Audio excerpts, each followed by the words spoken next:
Radio Open FM, l'Europe et nous, info, conseils et actu. Passez à l'heure européenne avec la Maison de l'Europe en Limousin.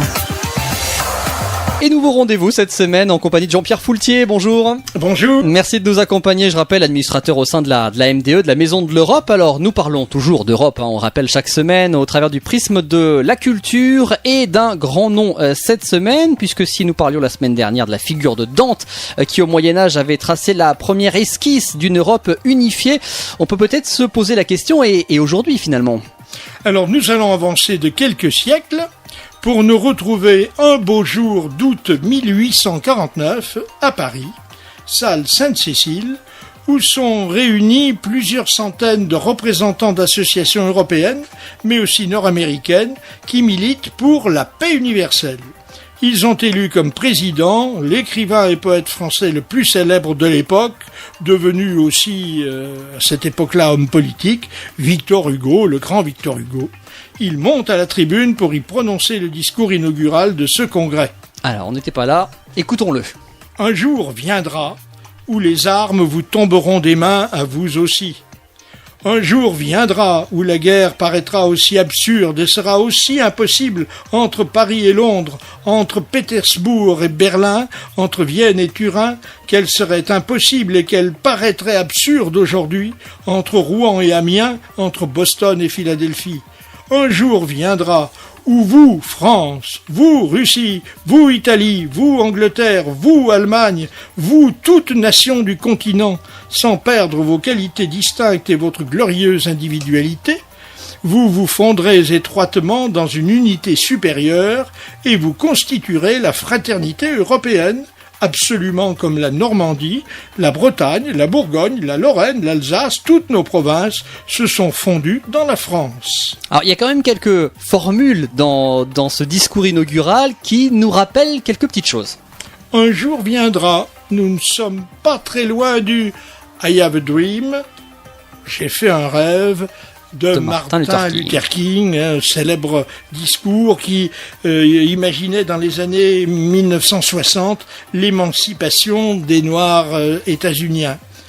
C'est bien de l'ordre du rêve que relèvent aussi les propos de Victor Hugo dans ce milieu du XIXe siècle.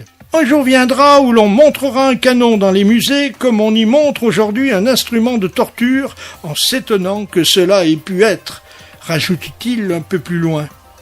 Ce discours est en effet à l'origine de ce qui est le rêve européen, un rêve dont le principe premier est le mot « paix », en un temps où les guerres napoléoniennes sont encore présentes dans tous les souvenirs.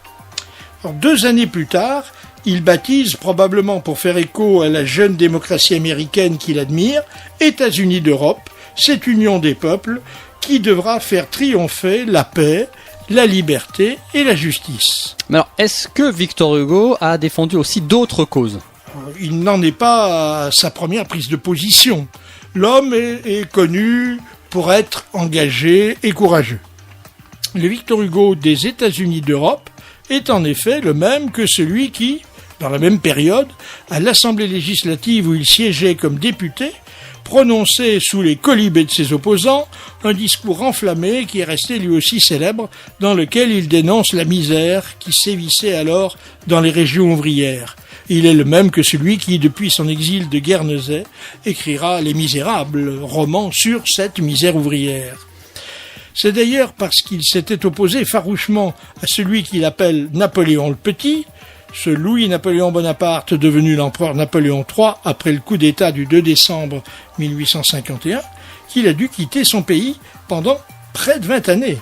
Ce Victor Hugo est aussi le même que celui qui, 20 ans plus tôt, écrivait Le dernier jour d'un condamné, dans lequel il dressait un impitoyable réquisitoire contre la peine de mort, ou celui encore qui, à l'âge de 16 ans seulement, consacrait son premier roman, Buck-Jargal, à la dénonciation de l'esclavage. Or, le Victor Hugo engagé pour les causes humaines, c'est aussi, bien sûr, le Hugo poète, qui attribue à ce dernier, au poète, une mission quasi divine. Un petit extrait d'un de ses poèmes. Peuple, écoutez le poète, écoutez le rêveur sacré. Dans votre nuit sans lui complète, lui seul a le front éclairé. Des temps futurs perçant les ombres, lui seul distingue en leur flanc sombre le germe qui n'est pas éclos. C'est bien comme poète-prophète qu'il a cette vision d'une Europe unie, condition première selon lui de la paix universelle. C'était en 1849, il y a eu ensuite une guerre franco-allemande en 1870 et deux guerres mondiales dévastatrices. Nous sommes en 2018 et depuis plus de 70 ans, l'Europe vit en paix. Un bout de chemin a donc été fait. Merci Victor. Exactement, et voilà ce lien entre Victor Hugo et l'Europe. Nous continuerons la découverte de cette Europe culturelle, évidemment, la semaine prochaine. On va se rendre compte et on va faire un bond au XXe siècle pour voir que c'est peut-être là que les choses ont pris forme. On sera dans la première moitié du XXe siècle. Eh bien, on voit ça la semaine prochaine. D'ici là, bonne semaine. Bonne semaine.